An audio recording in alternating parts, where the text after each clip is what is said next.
Hello all student, स्वागत है आप सभी का हमारी यूट्यूब क्लास में। आज हम आप सभी को पढ़ाने आ रहे हैं फिजिक्स में जो पढ़ाएंगे जो चैप्टर, तो उसका नाम क्या, प्रकाश को इंग्लिश में क्या, लाइट बोलेंगे, और उर्दू में से क्या, रोशनी कहते हैं। तो ठीक है, बिना देरी किए हुए आगे बढ़ते हैं। उससे पहले मेरा आप सभी एक से गुजारिश है कि वीडियो को लाइक कीजिएगा और चैनल को सब्सक्राइब कीजिएगा और अपने दोस्तों को भी भेजिएगा ताकि वो भी पढ़ सके। बिना देरी किए हुए चैप्टर की ओर चलते हैं। तो ठीक है, यहाँ चैप्टर में आ गया। चैप्टर का नाम क्या, प्रकाश, इंग्लिश में बोलते हैं लाइट। तो यहाँ फिजिक्स का ये सब है। तो यहाँ क्वेश्चन दिया हुआ है और यहाँ आंसर। तो क्वेश्चन में क्या है, प्रकाश यानी कि लाइट किसे कहते हैं, प्रकाश किसे कहते हैं। तो इसका यहाँ आंसर क्या दिया हुआ है, आंसर दिया हुआ है प्रकाश ऊर्जा का वह रूप है। मतलब प्रकाश ऊर्जा का वह रूप है जिसकी सहायता से हमें वस्तुएं दिखाई देती है। मतलब प्रकाश ऊर्जा का वह रूप है जिसकी सहायता से हमें कोई भी वस्तु दिखाई देती है, उसे प्रकाश कहते हैं। उसे क्या कहते हैं, प्रकाश कहते हैं। अगर पूछ देगा कि प्रकाश किसे कहते हो, तो प्रकाश ऊर्जा का वह रूप है जिसकी सहायता से हमें वस्तुएं दिखाई देती हैं, यानी कि मदद से। तो ठीक है, जब प्रकाश किसी वस्तु पर आपतित होता है तो वह परावर्तित होकर हमारी आंखों तक पहुंचता है, जिसके फलस्वरूप हमें वस्तुएं दिखाई देती है। मतलब जब प्रकाश किसी वस्तु पर आपतित होता है यानी कि जाता है, तो वो फिर उससे टकराकर परावर्तित होकर यानी कि हमारे आंखों तक पहुंचता है, जिसके फलस्वरूप क्या, हमें वस्तुएं दिखाई देती है। उदाहरण अगर हम एक लाइट को ही ले लेते हैं, मेरे पास एक लाइट है, तो जब इस लाइट को हम बोर्ड की ओर देखिए, बोर्ड की ओर ये प्रकाश जा रहा है, आपतित हो रहा है बोर्ड की ओर, तो ये परावर्तित होकर हमारे आंखों तक पहुंचता है, जिसके फलस्वरूप हमें क्या, जिसकी मदद से हमें बोर्ड दिखाई देता है। अगर हम इस लाइट को अंधेरा रहेगा और इस लाइट को नहीं जलाएंगे किसी वस्तु पे, तो क्या वो वस्तु हमें दिखाई नहीं देगा। इसलिए प्रकाश क्या, ऊर्जा का वह रूप है जिसकी सहायता से हमें वस्तुएं दिखाई देती है। तो मेरा ख्याल से आप लोगों को समझ में आ गया होगा। तो आगे चलते हैं। तो यहाँ क्या दिया हुआ है, एक मेन पॉइंट दिया हुआ है, प्रकाश की चाल। प्रकाश की चाल क्या होता है, वो क्या दिया हुआ है, प्रकाश की चाल निर्वात में 3 × 10⁸ मीटर सेकेंड है। प्रकाश की चाल क्या है, 3 × 10⁸ मीटर है। और यहाँ एक फिगर बना दी है समझाने के लिए आप लोगों को। तो ठीक है, आगे चलते हैं।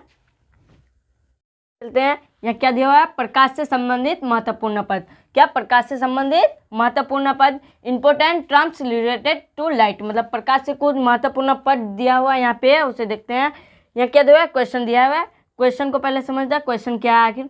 आपतित किरण यानी कि इंसिडेंट रे, जिसे इंग्लिश में बोलेंगे इंसिडेंट रे, किसे कहते हैं। मतलब आपतित किरण किसे कहते हैं। तो चलिए, यहाँ आंसर दिया हुआ है, पहले आपतित किरण किसे कहते हैं समझते हैं।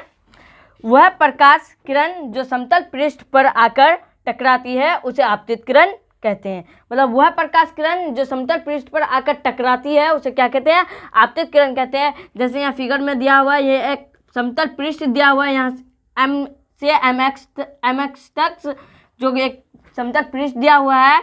यहाँ आपतित किरण आके जो टकरा रहा है, या आपतित किरण जो है आके टकरा रहा है, तो यहाँ जो टकरा रहा है ना, तो ये क्या होगा, आपतित किरण होगा। लेकिन वह प्रकाश किरण जो समतल पृष्ठ पर आकर टकराती है उसे क्या कहते हैं, आपतित किरण कहते हैं। अगर एग्जाम में पूछ दे कि आपतित किरण किसे कहते हैं, तो आपको ये परिभाषा लिखना है कि वह प्रकाश किरण जो समतल पृष्ठ से टकराकर उसी माध्यम में लौट जाती है उसे आपतित किरण कहते हैं। तो ठीक है, साथ ही साथ नोट करते भी जाइएगा। दूसरा क्वेश्चन में चलते हैं। परावर्तित किरण रिफ्लेक्टेड रे किसे कहते हैं। वह प्रकाश किरण जो समतल पृष्ठ से टकराकर उसी माध्यम में लौट जाती है उसे परावर्तित किरण कहते हैं। मतलब यहाँ क्वेश्चन क्या पूछा है, परावर्तित किरण किसे कहते हैं। तो परावर्तित किरण किसे कहते हैं, यहाँ आंसर में दिया हुआ क्या, वह प्रकाश किरण जो समतल पृष्ठ से टकराकर उसी माध्यम में लौट जाती है उसे परावर्तित किरण कहते हैं। मतलब कोई भी प्रकाश किरण जब किसी समतल पृष्ठ से टकराकर उसी माध्यम में वापस लौट जाती है तो उसे क्या कहते हैं, परावर्तित किरण कहते हैं। तो ठीक है, आगे चलते हैं।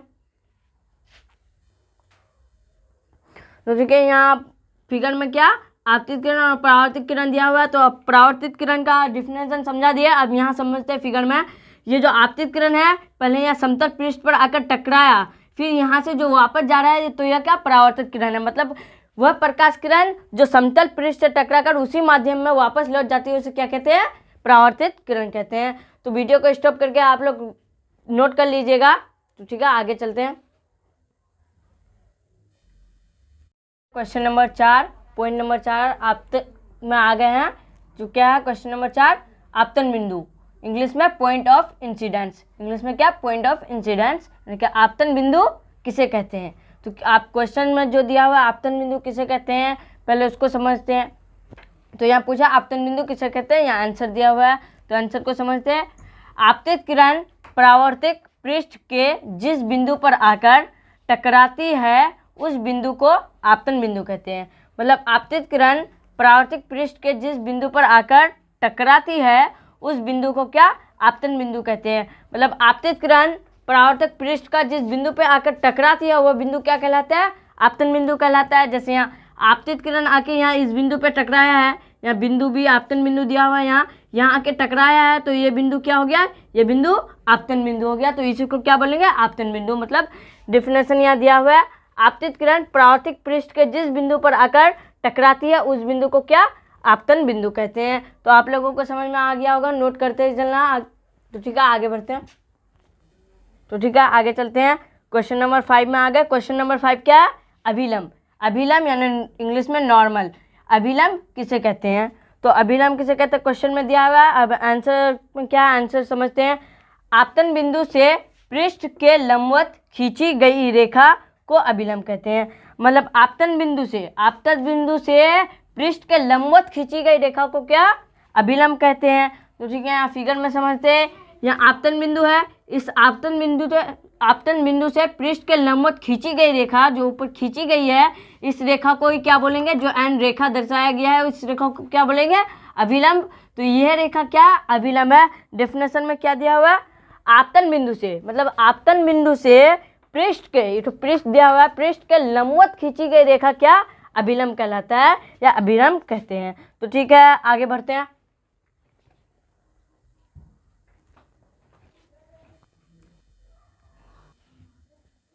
क्वेश्चन नंबर 6, पॉइंट नंबर 6, आपतन कोण। इंग्लिश में एंगल ऑफ इंसिडेंस किसे कहते हैं? मतलब आपतन कोण किसे कहते हैं? यह आंसर दिया हुआ है। आपतित किरण तथा अभिलंब के मध्य बना कोण को आपतन कोण कहते हैं। मतलब आपतित किरण तथा अभिलंब, यानी कि आपतित किरण तथा अभिलंब जो डाला गया लंब है, ये अभिलंब के मध्य बना कोण यानी कि बीच में बना कोण क्या? आपतन कोण। बीच में बना कोण को क्या कहेंगे? आपतन कोण। जैसे यहाँ आपतित किरण और अभिलंब के बीच में जो कोण बना है उस कोण को क्या कहेंगे? आपतन कोण। और इस कोण का माप जो है कितना? 45 डिग्री का है। तो फिर दूसरा में चलते हैं। और इसको जो दर्शाया जाता है आपतन कोण को एंगल आई से, जैसे लिखा हुआ रहेगा एंगल आई, जैसे आई से क्या होता है? इंसिडेंस। एंगल आई मतलब कि एंगल इंसिडेंस लिखा हुआ रहेगा, तो इसको कौन चीज़ से दर्शाएंगे? आई से। तो फिर दूसरा में चलते हैं। यहाँ 7वां नंबर क्वेश्चन क्या है? पॉइंट नंबर 7, परावर्तन कोण। एंगल ऑफ रिफ्लेक्शन किसे कहते हैं? तो यहाँ आंसर दिया हुआ है, परावर्तित किरण तथा अभिलंब के मध्य बने कोण को परावर्तक कोण कहते हैं। मतलब परावर्तक किरण तथा अभिलंब के मध्य बना कोण यानी कि बीच में बना कोण को क्या कहेंगे? परावर्तक कोण कहेंगे। जैसे यहाँ परावर्तित किरण है और अभिलंब डाला गया लंब जो है वो अभिलंब है, इसके मध्य जो ये कोण बन रहा है 45 डिग्री का, ये क्या है? परावर्तक कोण है। और इसको कौन चीज़ से दर्शाएंगे? आर से दर्शाएंगे। तो आप लोगों को समझ में आ गया होगा। तो ठीक है, अगले वीडियो में मिलते हैं। वीडियो को लाइक करें, सब्सक्राइब करें और दूसरे को भी भेजें।